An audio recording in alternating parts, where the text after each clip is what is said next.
আমার কাছে যেটা মনে হচ্ছে, রাজনীতিতে এখন সবচেয়ে বড় চ্যালেঞ্জ হলো অর্থনীতি। আমাদের দেশের অর্থনৈতিক অবস্থা আমার ধারণা মতে খুব ভালো নয়।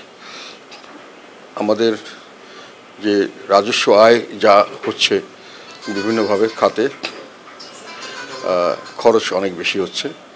সবসময় এটা একটা ঘাটতি হচ্ছে এবং এই ঘাটতি পূরণের জন্য সরকার ব্যাংক থেকে লোন করছেন, তারপর টাকা ছাপছেন, অথবা ট্যাক্স বসিয়ে আরও বেশি টাকা আদায় করছেন। এগুলো সবই মূল্যস্ফীতিতে যোগ দিচ্ছে, মানে আরও মূল্য বাড়িয়ে দিচ্ছে। আরেকটা বড় কথা হলো যে এটা হলো যে আমাদের দেশীয় মুদ্রার সংকট।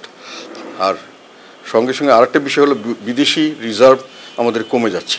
আমাদের যদিও আমদানি কমানো হয়েছে অনেক, কিন্তু রপ্তানি সেভাবে বাড়েনি, প্রবাসী আয় বাড়েনি। এমনকি যেখানে বিদেশ থেকে লোন বা বিভিন্ন ধরনের যেগুলো আসে, আমাদের গ্র্যান্ট বা এই ধরনের কোনো মূলধন আসে, সেগুলো কিন্তু এখন খুব কম আসছে।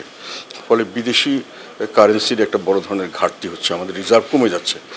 আর মেগা প্রজেক্টে যে বড় ধরনের বিনিয়োগ করা হয়েছে বিদেশি অর্থ, তাদেরকে বিদেশি মুদ্রায় ফেরত দিতে হবে, তাদেরকে সুদও ফেরত দিতে হবে এবং সেখানে তাদেরকে আসলটা ফেরত দেবে। সেটা অলরেডি মানে শুরু হয়ে গেছে, তাদের কতগুলো কিস্তি অলরেডি দেওয়া শুরু হয়েছে, আরও দিতে হবে সামনে।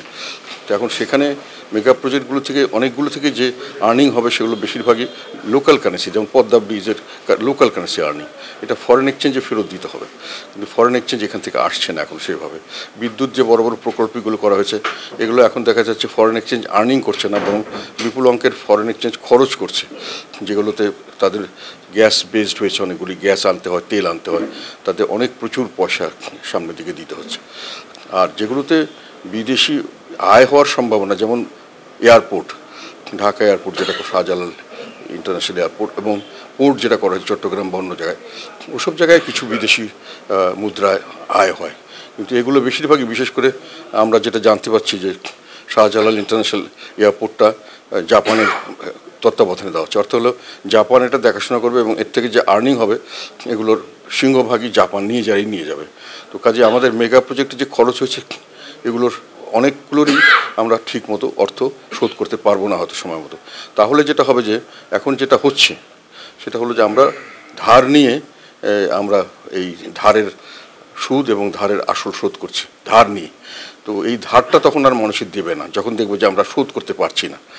সেই পরিস্থিতিতে যে কি অবস্থা দাঁড়াবে অর্থনীতি, সেই মেগা প্রজেক্টের ধার জানা যখন শোধ করতে পারবে না, বিদেশিরা যখন লোন দেওয়া বন্ধ করে দেবে, তখন বিরাট একটা অচলাবস্থা সৃষ্টি হওয়ার সম্ভাবনা আছে।